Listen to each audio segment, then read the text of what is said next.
Hello, I'm Paul Dychuk, founder of Elastic Steel, method of athletic conditioning. Today I'm going to talk to you about sidekick applications in hand-to-hand combat in the street or in the ring. Okay? Very often people say that sidekick is not a good technique to go with the punching techniques. In other words, and this comes a lot from Muay Thai fighters and from MMA fighters, where the idea is you throw punches, you shuffle, you throw roundhouse kicks with a front leg, or you throw punches and you throw rear leg kicks. However, maybe sometimes you would throw a front kick, a push front kick with the punches, but the sidekick doesn't go there. Well, if you do sidekick correctly and you know how to transfer your weight for that sidekick between the punches and inside of those punches, it's a very effective technique. I'm going to talk about that right now. Very few people combine sidekick effectively with the punches, but when it's combined effectively, it's a great technique and can do a lot of damage and can be used very well. Okay, first of all, why use a sidekick in combination with a punch? We're going to talk about how to use it, how to do it correctly in a second, but why would you want to use it? Well, very often, sometimes people punch to the body, but very often you would see a 1-2 combination to the head, or you would see multiple punches to the head, okay? So having that happen, what does a person naturally do where there's a lot of punches come at the head? If they can move, they move. If not, the hands come up, the head drop, okay? And what happens there? As the head drops and the hand comes up, you would see that the body now, this is my head level right here. This is my body, about a foot distance. That foot distance is enough to be able to land a side kick, which obviously is a longer kick than any punch can be. Okay? Because notice, just as far as my jab reaches, my side kick will reach further. Okay? So head drop, hands come up. The body usually becomes further than the head, okay, for that distance of the side kick. That's number one. Number two, exactly the same point. The hands come up. Okay? The idea is to protect the head, the hands come up.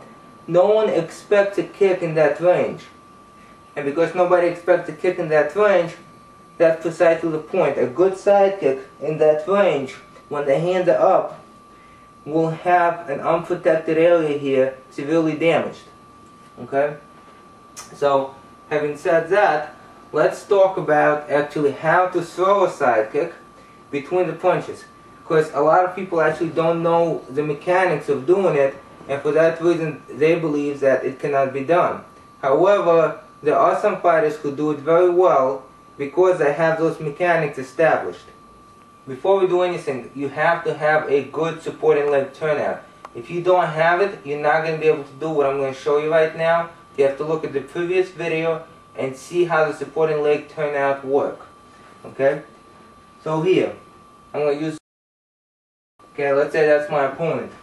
I come with the punches. Okay, I'm here. My weight is shifted onto the front leg. My weight is shifted onto the front leg. There's no way that I can do a front leg side kick from here. Okay, there's no way I can do it. Why? Because the power of the kick comes from the supporting leg, obviously. And the mass transfer that that supporting leg provides. So I have to get my weight on that leg first. What does that mean? That means I have to shift my weight back. Once I shift it back on this leg, I can lift the chamber and kick. Okay? Once again, I saw the punches. There's no way I can throw a kick from here. It's not possible. It doesn't matter. I throw a jab, my weight is forward. I throw a cross, my weight is forward. Okay? So, to throw a side kick, there is this time gap where I go back, go on this leg, throw the kick. Okay? So, how can we minimize that gap? Well, we want to get the base, okay, our support forward as much as possible. Okay? So, instead of just going forward, turning around, we bring that base forward and we turn it around at the same time. Okay? So heel turns to the target as much as possible. Okay, even without moving that leg forward.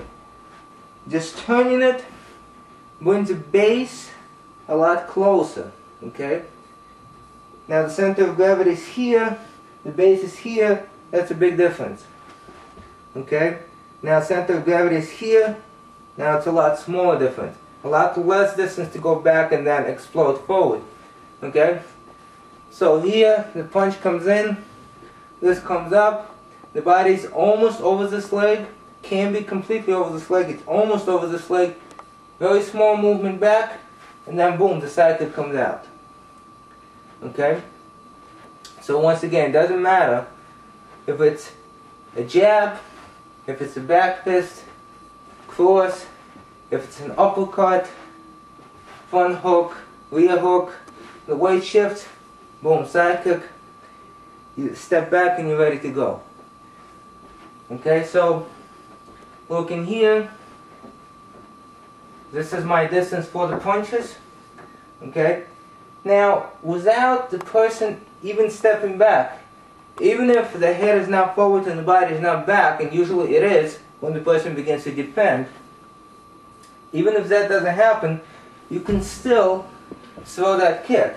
Okay, with full power, you can still throw that kick.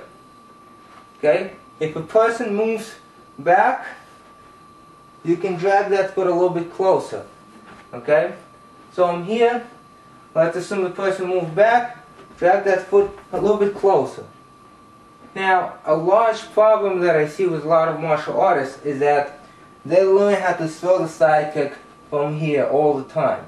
Whether it's step up sidekick as it's called, step up, sidekick, step behind sidekick, slide, whatever the technique is, they stand completely sideways to throw the sidekick. If you get used to that, and then you have to be somewhat angled to your opponent or be forward when you throw the punches, how are you going to throw the sidekick if the only way neurologically you know how to throw the sidekick is from here? Okay, so in your mind, I either come here to throw a powerful sidekick, or I come here to throw punches and maybe a front kick or something like that. Okay? So you have to learn to throw a sidekick from this stance. Okay, because if you're going to go from this stance, you're going to have to either follow that sidekick up with a back fist, or maybe a hammer fist. Okay, the rear leg cannot reach very well from here, from this stance. It really cannot. So the sidekick needs to drop here for that rear hand to reach. Okay? However, if you're used to fighting from here, that sidekick will come up, you will bring it back down here. Neurologically, it's very difficult to start from here, throw that kick, and then come here. Okay? And then start from here again. So you have to learn how to throw your kicks from the punching position. You have to learn how to throw from punching position. Doesn't matter if it's from a rear hand, doesn't matter if it's from the front hand, but you have to learn how to get back into the hand striking position, and you have to know how to get out of it. Okay? Explode from it and come back to it. Now, to be able to throw your sidekick following the hand techniques, not only you have to be able to do it from the hand striking position, okay, not only that, you have to be able to do it from the weight on a front leg position. Okay, there's a difference. Okay, here I'm prepared to use my hands. Okay, so here I'm prepared. That's one thing. The other, of course, is once the punches are thrown, the weight is on the front leg. Okay, you have to be able to get that leg under you, bring the weight over it, and quickly go forward with the mass on the kick. Okay? So the basic drills, of course,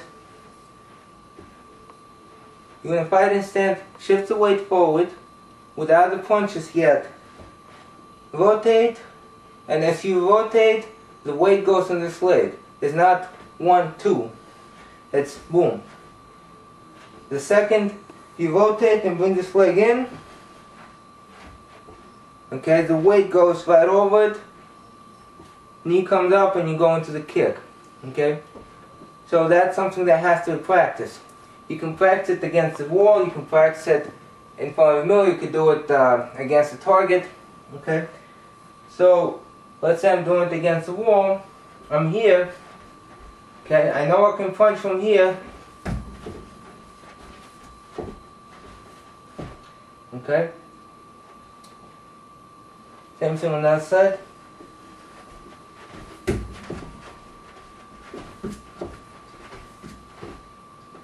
Once you can do that, you would add the punch. Rear or front hand.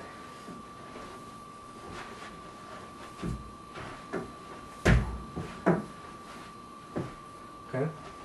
Well, let's say I'm doing the same thing with the front hand.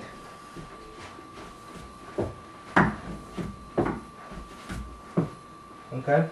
Now we can take that a step further and take a stance that obviously favors the weight on the front leg, the front stance. Okay. So here we are in a front stance. Okay, and you want to be able to throw a side kick with the front leg. Okay, before you do that, you have to know where your target is. Okay. Once this leg turns here, you have to realize that the target is in this line. It's not lined up with the front leg. It's lined up with the rear hip. Okay? So here, I know that in my mind, the target is right here. This is where my front leg is. This is where my target is. Okay? I don't try to strike this target. It's over. Okay? So leg turns, throws a kick, come back in the front stance. Turns, throws a kick, come back in the front stance. Okay? If you can do it in the front, from a front stance, especially a very deep front stance, where you have a lot of weight on this leg, you know that you'll be able to, in sparring, during the punches with the weight is transferred forward, throw that side kick. Okay? So basically that's how you train for it.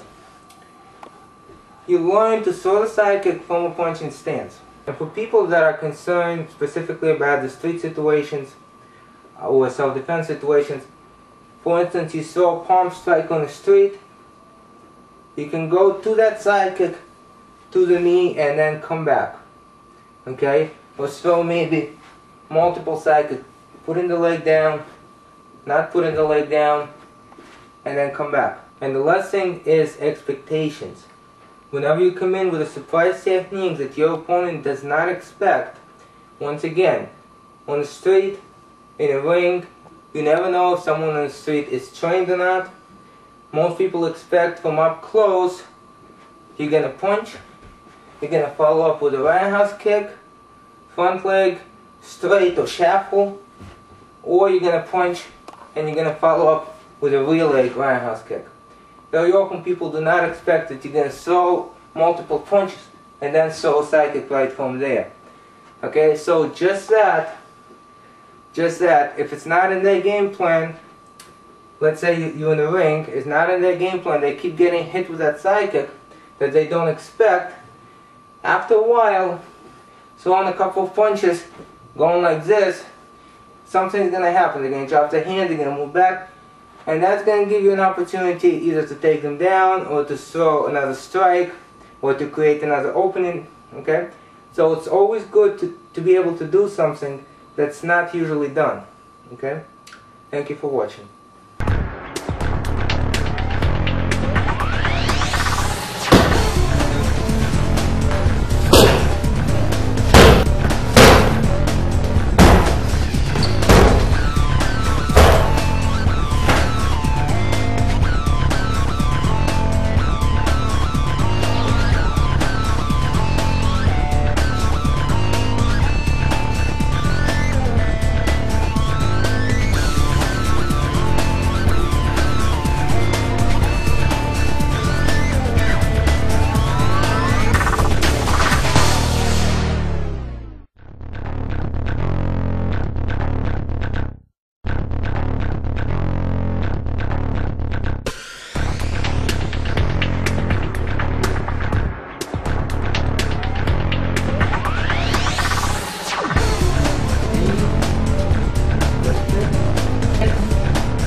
outside. We'll go this way.